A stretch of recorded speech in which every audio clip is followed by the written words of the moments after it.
So many of the world's problems are happening because most of us don't know ourselves, and because most of us physically grow up into adults and we're in adult bodies, but inside we are just broken children that never healed or addressed deep wounds. And so as a result, it leaves so many people in these perpetual karmic cycles of pain, destruction, projecting, and the victim-victimizer blame game, right? It's like, she stole my candy. This is her fault. He looked at me wrong. Let's send him to jail. And it might start out from those more childish places, which it's okay in a child, but when we grow up, we need to grow up and learn how to be the mom and the dad, the parent to our inner child. If we don't do that, then we just feed into the perpetual cycles of pain and shame, of tears, of sadness. And it's a pain game. Pain only leaves our lives when we're ready to learn and when we fully learn the lessons that it has to offer us. Pain is one of our greatest teachers. And in order for us to really help the planet, we gotta help ourselves first. Imagine how much more peaceful the world would be if most of us knew ourselves, especially those of us that are in positions of power, politicians, presidents, kings, queens, people that are higher up and the ones that are pulling the strings. A lot of us feel helpless. We feel like there's not much that we can be doing to help the situation, but that's not true. They want us to feel that way. 90% of the media is controlled by the same several families pulling the strings. And the best way to control people is for them to not know themselves, for them to be disempowered, and for them to be in fear. Because when we're in fear, we are constantly giving our power away, thinking that the answer is outside of ourselves. And it's the same thing as that little child inside that's like, Mommy, Daddy, tell me what to do. I'm scared. But our responsibility in maturing and growing up is to hold the hand of our little inner child, the little girl, the little boy that's inside, and guide them. Give them the attention they need, because time and space is simultaneous. So those same moments where that little girl, that little boy is being hurt, whether it's a big trauma or a small trauma, it all impacts the little girl and the little boy and plays out in their life as we continue to grow up until we address it. A lot of us feel like the world is against us and feels like it's me versus them, because a lot of us are in that victim mentality, thinking that things are working against us and against our highest good. What we don't realize is that in our DNA, we create our own reality. Our circumstances we have created consciously, subconsciously, and unconsciously from this lifetime and others.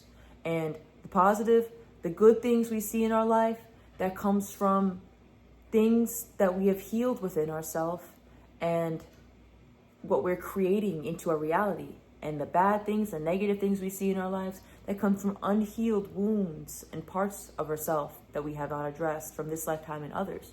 Healing is a journey. It's not about viewing the healing as a job and feeling like we have to spend the rest of our lives healing.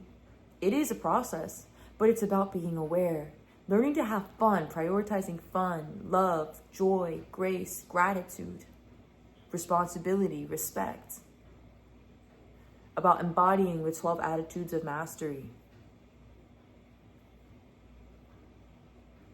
and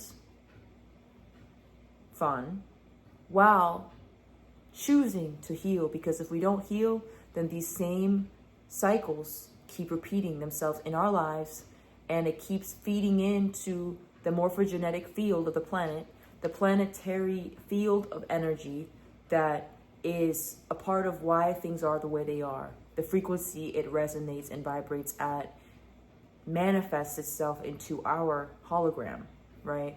Into our matrix. It's time for us to take responsibility for our hologram, for our matrix. and realize that our thoughts, our words, our feelings, all of these things that we feel internally, they create our reality. The word spelling, spell. Some people are like, I'm against witchcraft, I'm against magic, whatever. Everyone's entitled to their own beliefs. And at the same time, we each are creating spells with every word. There are light spells and dark spells. There's light magic, dark magic. Everything is magic, whether we choose to realize it or not. But if we choose to keep casting curses on ourselves and on others with our words, our throat chakra, which represents our truth, then we will keep living in pain. We will keep suffering. But if we choose to own up and take responsibility for our hologram and start speaking positive affirmations, and start speaking positive truths and choosing to be positive and focus on the positive more, that reflects into our reality, right? Now, that doesn't mean to spiritually bypass and say, oh, as you have a broken arm, as you're being wheeled into the hospital and you're like just struggling, saying, oh, life is perfect. I'm so happy. I'm so healthy, and lying. No, it doesn't mean that.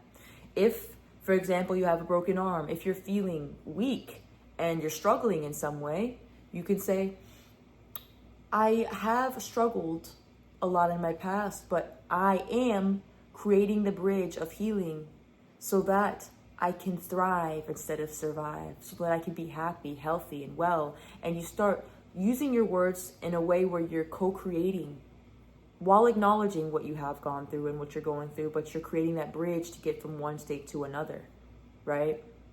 The difference between pain and suffering is this, right? Imagine you stub your toe. We all have done that. And it hurts, let's be honest. There's no lying about that.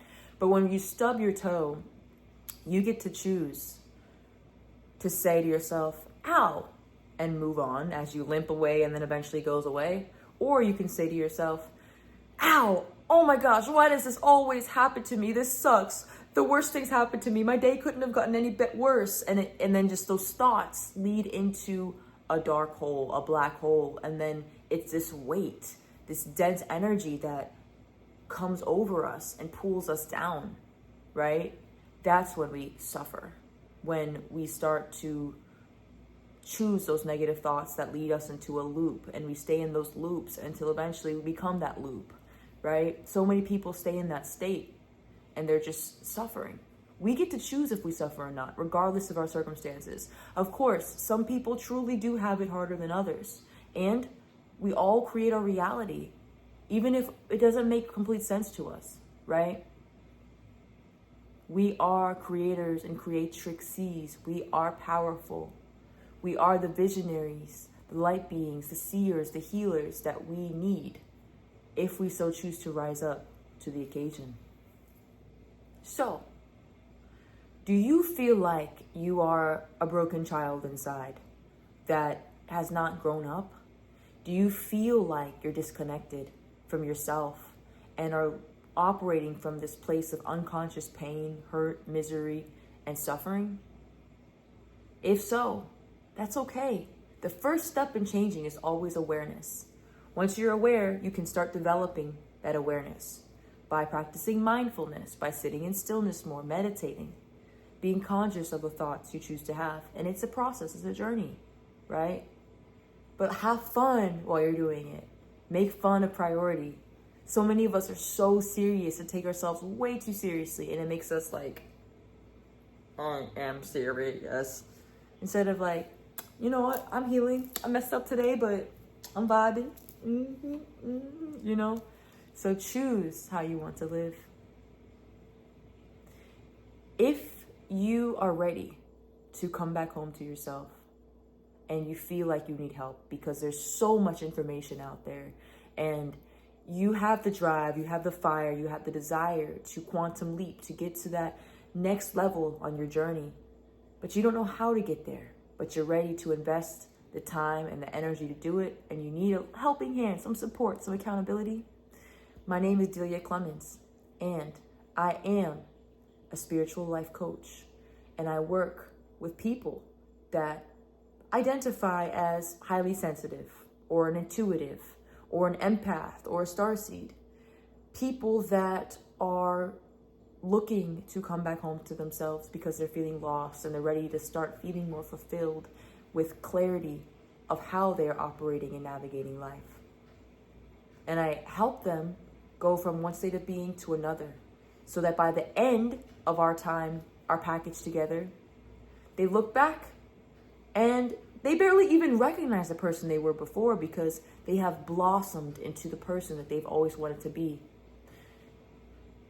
Having a support system, having someone that can reflect and mirror back to you and hold your hand throughout the journey while lovingly pushing you to push yourself makes all the difference.